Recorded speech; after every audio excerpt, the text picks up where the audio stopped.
L'homme ne vivra pas de pain seulement, mais de toute parole qui sort de la bouche de Dieu.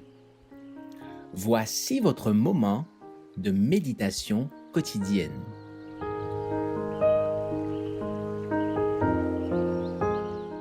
Vous recevrez une puissance. Ni une émotion, ni un ravissement, le 14 novembre. C'est pourquoi, ayant ce ministère selon la miséricorde qui nous a été faite, nous ne perdons pas courage. Nous refusons les cachotteries honteuses. Nous ne nous conduisons pas avec fourberie. Et nous n'altérons pas la parole de Dieu. Mais en manifestant la vérité, nous nous recommandons à toute conscience humaine devant Dieu. 2 Corinthiens 4, versets 1 et 2. Frères, certains parmi nous risquent de se tromper au sujet de l'effusion du Saint-Esprit. On pense souvent qu'une émotion ou un ravissement particulier sont les signes de sa présence. On risque de ne pas reconnaître de quoi il s'agit réellement et les paroles du Christ.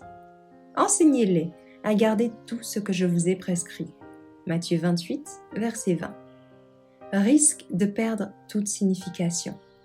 Des conceptions originales, des superstitions peuvent remplacer les Écritures.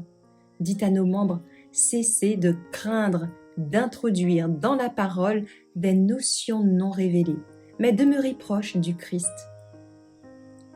Souvenez-vous de ces paroles, enseignez-leur à garder tout ce que je vous ai prescrit.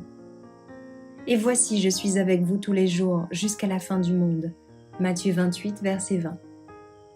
Le Christ est auprès de nous, tandis que nous enseignons les paroles qu'il prononça aussi bien dans l'Ancien Testament que dans le Nouveau. Celui qui nous donna les commandements du Nouveau Testament est aussi celui qui nous donna les instructions contenues dans l'Ancien.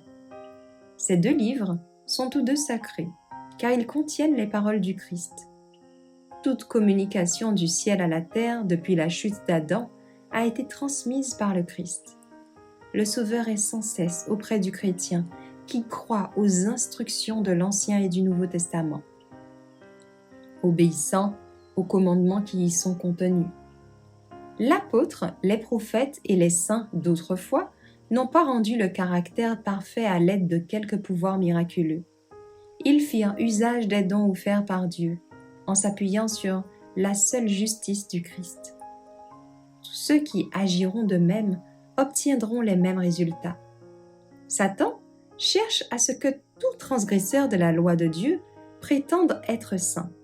Il est satisfait quand les hommes fondent leur foi sur les contrefaçons de doctrine et un enthousiasme religieux, car ces personnes lui sont utiles pour séduire des âmes.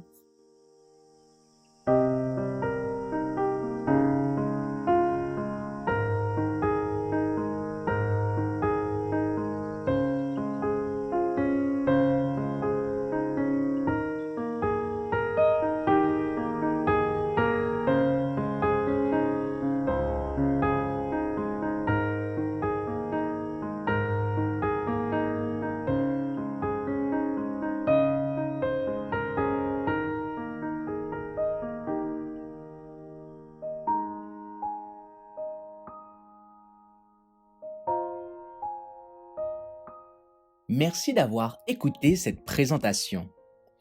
Assurez-vous de nous rejoindre demain pour votre moment de méditation quotidienne avec lereste.org.